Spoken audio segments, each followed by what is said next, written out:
Assalamualaikum warahmatullahi wabarakatuh.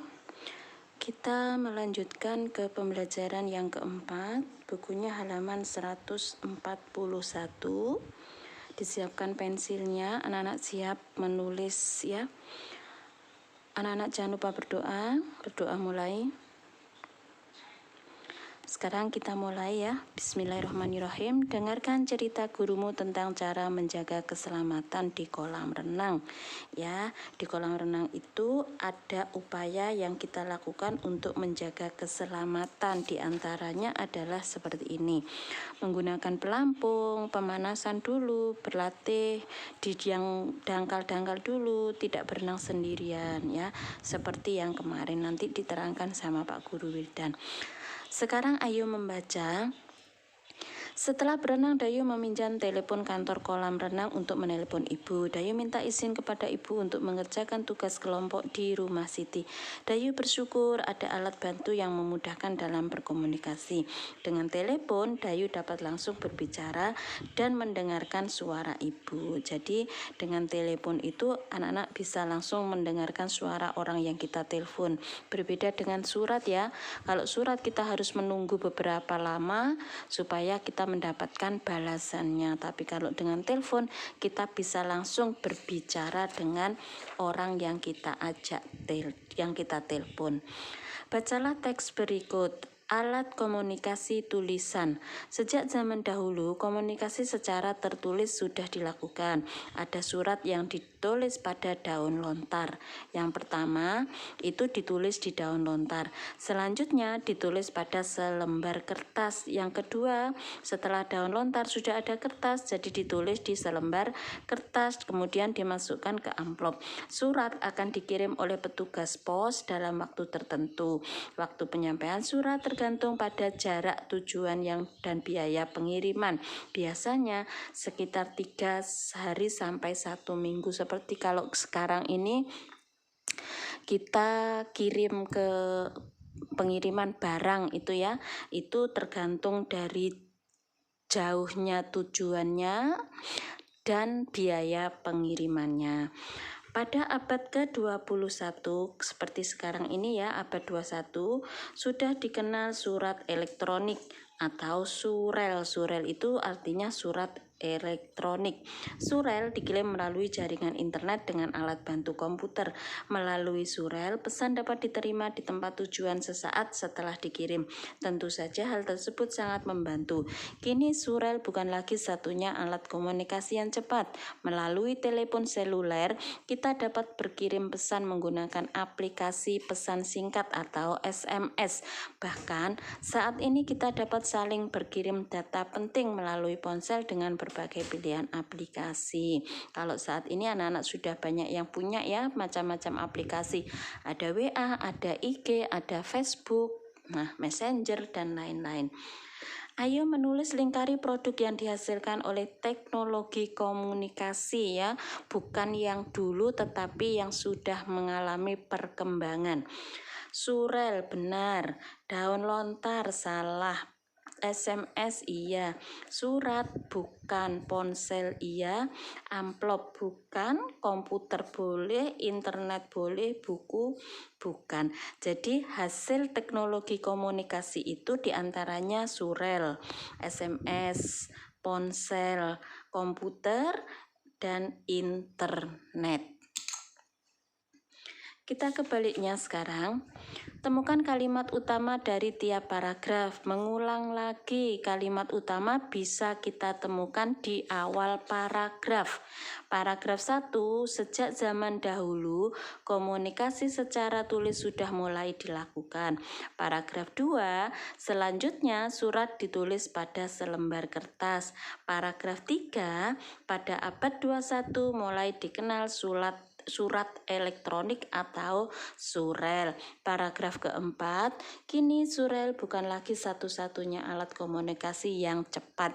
Jadi kalimat utama itu bisa kita temui di awal kalimat tiap-tiap paragraf.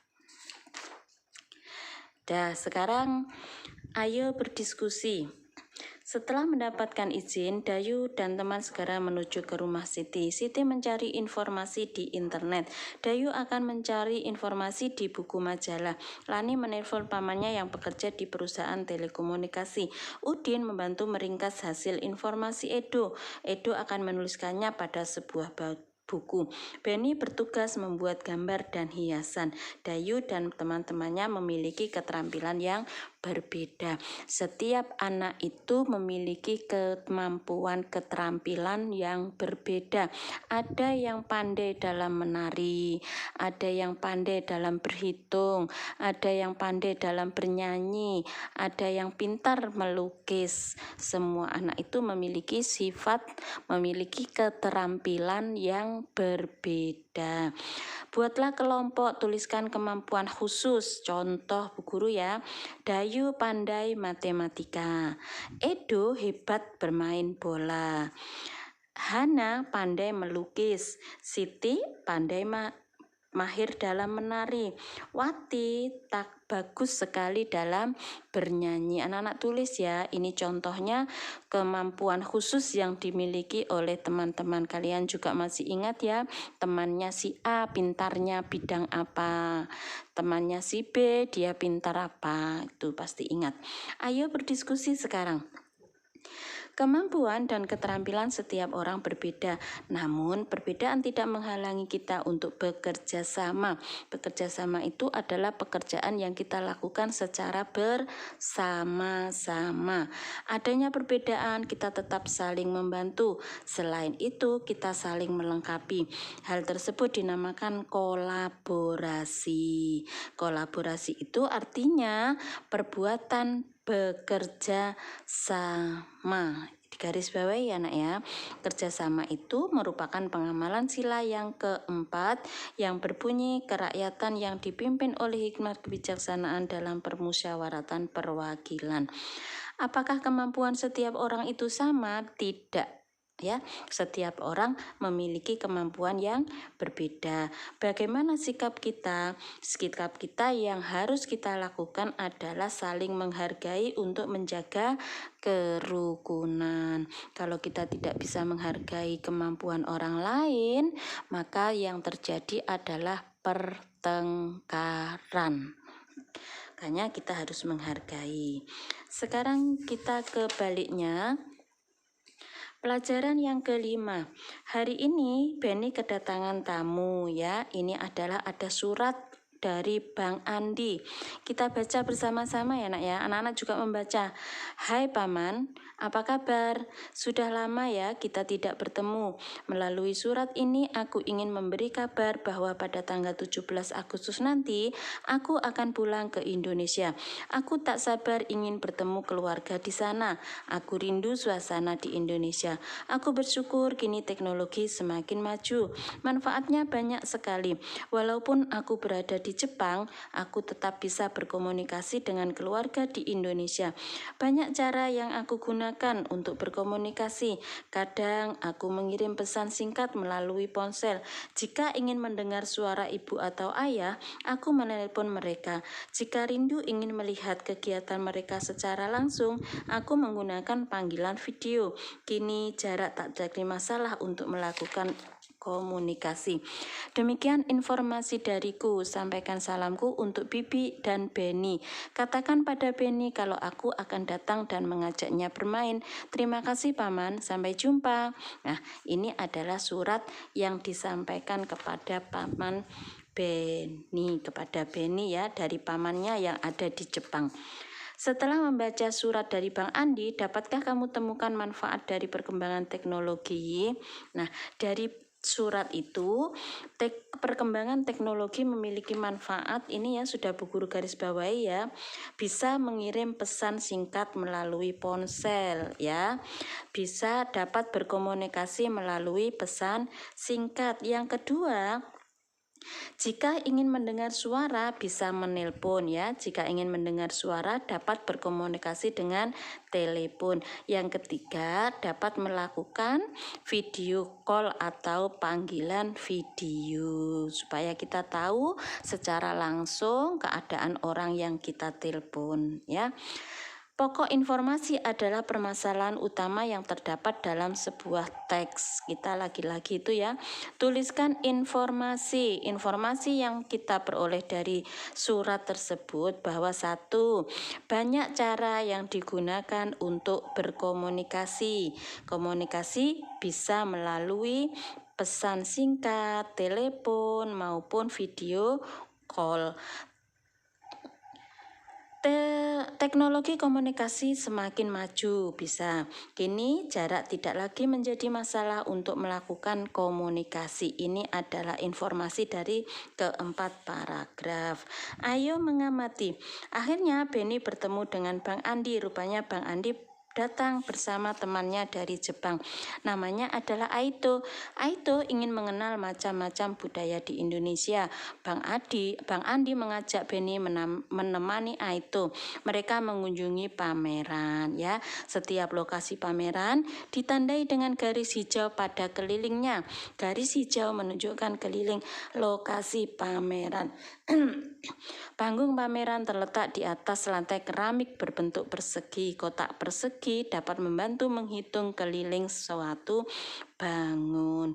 Kita akan menghitung keliling dari bangun datar ini dengan menggunakan satuan tidak baku, yaitu kotak persegi atau satuan persegi. Ini adalah yang berwarna hijau, ini adalah keliling pamerannya. Ini ya, semuanya kelilingnya berwarna hijau. Perhatikan yang di sini. Pada gambar di samping yang berwarna pink, satu sisi persegi menunjukkan satuan panjang. Satu sisi persegi, ini ya, satu sisi persegi menunjukkan satu satuan panjang.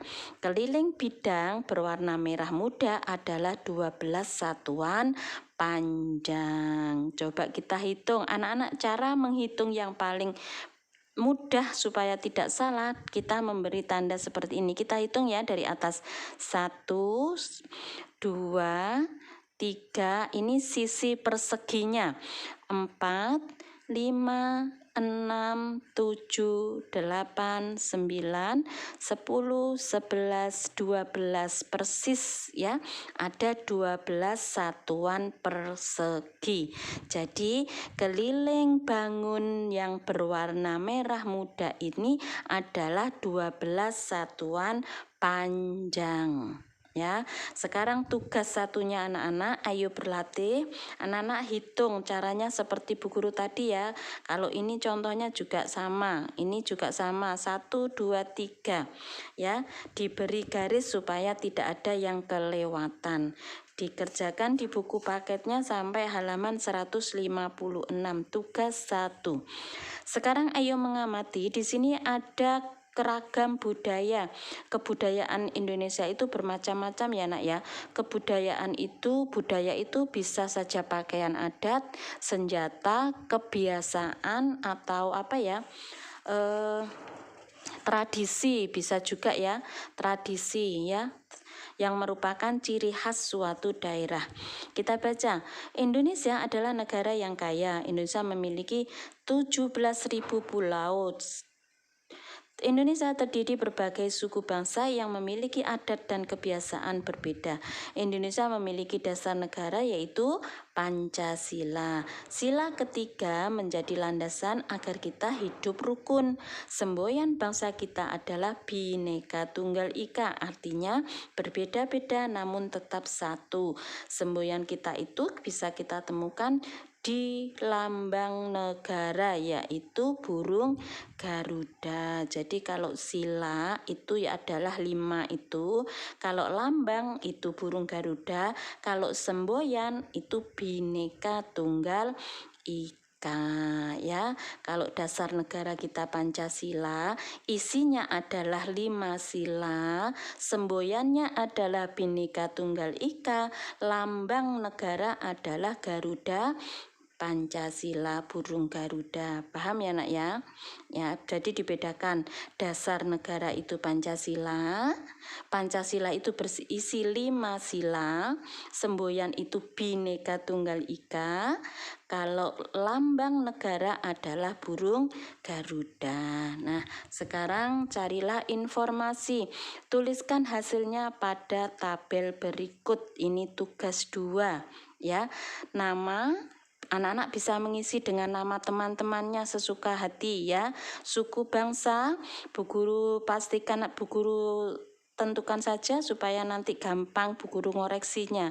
1 Jawa, 2 Minangkabau, 3 Sunda, 4 Bali, 5 Papua. Ya, contoh budaya khas daerah Jawa misalnya. Jawa itu khas daerah misalnya memiliki kesenian wayang kulit. Nah, ini contohnya. Untuk Minangkabau, Sunda, Bali, dan Papua, anak-anak cari. Sudah sekian yang untuk pembelajaran hari ini. Bu Guru akhiri, anak-anak jaga kesehatan. Assalamualaikum warahmatullahi wabarakatuh.